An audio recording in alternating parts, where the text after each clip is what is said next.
ทักทายสบายดีทุกคนเนาะหลังจากที่ว่าเฮาห่างหายกันไปโดนเติบเนาะดิ่งกับบ่ค่อยได้มาอัดคลิปลงยูทูบเลยบ่ค่อยได้อัปเดตข้อมูลอีหยังเลยเนาะเนื่องจากว่าดิ่งเองก็ติดภารกิจส่วนตัวแด่เนาะบ่ค่อยมีเวลานะ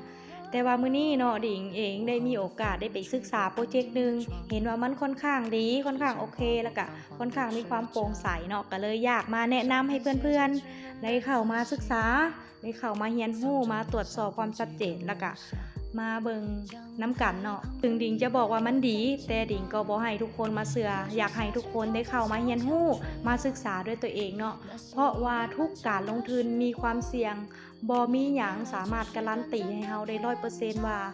มันจะอยู่กับเฮาได้ตลอดไปเนาะที่ดิ่งมาแบ่งปันเนาะก็คืออยากให้ทุกคนได้เข้ามาเรียนรู้ศึกษาข้อมูลนำกันเนาะในส่วนของการลงทุนหรืออย่างต่างๆเนาะทุกคนสามารถศึกษาข้อมูลและตัดสินใจด้วยตัวเองเนาะดิ่งเป็นคนที่ว่าทดลองระบบมาแล้วศึกษาข้อมูลมาแล้วดิ่งรู้สึกว่าดิ่งโอเคดิ่งก็เลยตัดสินใจลงทุนไปแล้วเนาะ 1,000 เหรียญแล้วก็ทำกำไรมาแล้วตอนนี้ก็คือ8เหรียญเนาะลงทุนไป2มื้อซึ่งว่าการลงทุนตัวนี้เนาะแม่นอยู่ในฮ่องกงของประเทศจีนเนาะชื่อเต็มมันว่าอีหยังค่อยก็อ่านบ่ออกเนาะเพราะว่าดิ่งอ่านภาษาอังกฤษบ่ได้ว่าซั่นซะแต่ว่าเฮาสามารถเอิ้นแบบสั้นๆก็คือเอิ้น TGB ก็ได้เนาะทุกคนเนี่ยซึ่งว่าตัวนี้แม่นนี่เป็นข้อมูลของบริษัทเนาะและอันนี้ก็เป็นใบทะเบียนเนาะใบอนุญาตทุกคนเข้ามาดิ่งก็จะส่งตัวนี้ให้ทุกคนได้ไปศึกษาเนาะซึ่งว่าตัวนี้มันเป็นโบรกเกอร์เทรดอยู่แล้วเนาะโบรกเกอร์เทรดตัวนี้ก็คือสามารถตรวจสอบความชัดเจนและก็โปร่งใสได้เนาะคือของ WikiFX เนาะมันก็ได้อยู่ 7.0 7.1 เนาะปัจจุบันนี้นะทุกคนแล้วของเฮายังมีข้อมูลอีกหลากหลายเลยทุกคนถ้าว่าผู้ใดที่เป็นสายเทรดอยู่แล้วเนาะเข้ามาตรวจสอบเอกสารทุกอย่างได้เลยถ้าผู้ใดที่ว่าอยากสมัครเข้ามาเบิ่งระบบเนาะเฮาก็สามารถไปสมัครเข้ามาเบิ่งระบบได้เลย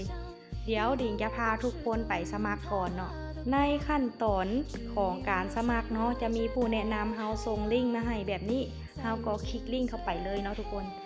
ในส่วนของตัวเทิงนี่ก็จะเป็นชื่อของอัพไลน์หรือว่าชื่อของผู้แนะนำเฮาเนาะเป็นยูเซอร์ของกระเจ้าแต่ว่าเฮาบ่ต้องไปเปลี่ยนหยังเนาะมีแต่เฮาก็มาป้อนข้อมูลใส่ของเฮาโดยตรงเลยเนาะก็คือมาเริ่มจากห้องนี้เนาะสำหรับตัวนี้แมนใส่เป็นยูเซอร์เนาะทุกคนเฮาจะใส่หยังก็ได้ที่ว่าเฮามักเนาะแล้วก็ตัวนี้แมนใส่เป็นชื่อและนามสกุลของเฮาเองเนาะใส่ตามข้อมูลตัวนี้แมนจะเป็นชื่อและนามสกุลของเฮาเนาะใส่ตามข้อมูลในพาสปอร์ตหรือว่าบัตรประจำตัวเนาะเป็นภาษาอังกฤษเด้อแล้วตัวนี้แมนอีเมลต้องเป็นอีเมลที่ใช้ได้เพราะว่าอีเมลมันจะมีการยืนยันเนาะจึงเข้าระบบได้และมาขั้นตอนนี้เนาะก็คือใส่เบอร์โทรศัพท์ก่อนจะใส่เบอร์โทรศัพท์ให้เปลี่ยนเป็นประเทศที่เฮาอยู่ก่อนเนาะ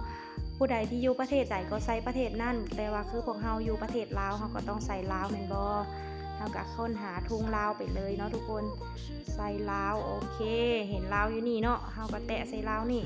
แล้วก็ใส่เบอร์โทรไปเลย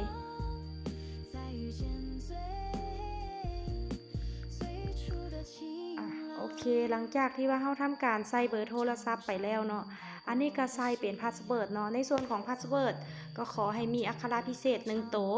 พิมพ์ใหญ่1ตัวพิมพ์น้อย1ตัวแล้วก็ตัวเลขเนาะหรือว่า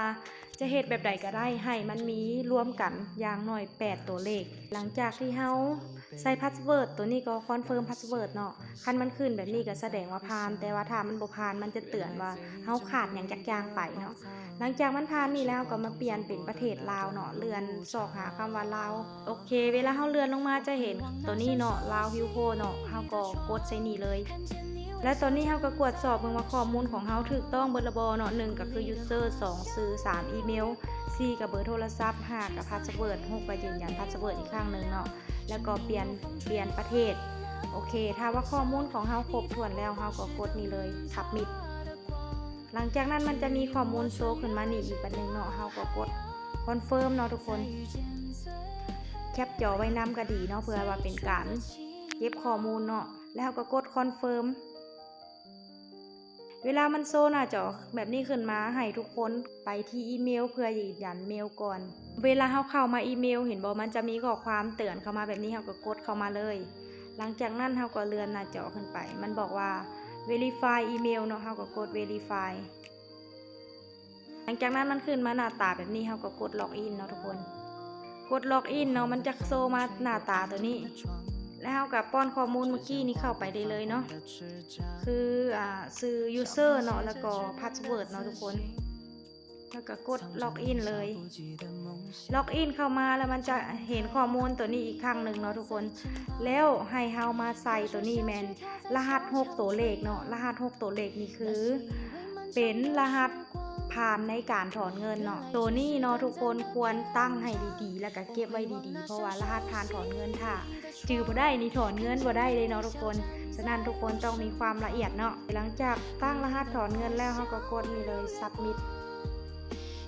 หลังจากที่ว่ามันขึ้นมาหน้าตาแบบนี้ถือว่าการสมัครได้เสร็จสิ้นสมบูรณ์เนาะสำหรับผู้ใดอยากเบิ่งข้อมูลอีกอย่างต่างๆเนาะสามารถเข้าบอนนี้เลย3ขีดนี้เนาะแล้วก็มีบอนโปรไฟล์นี่เนาะ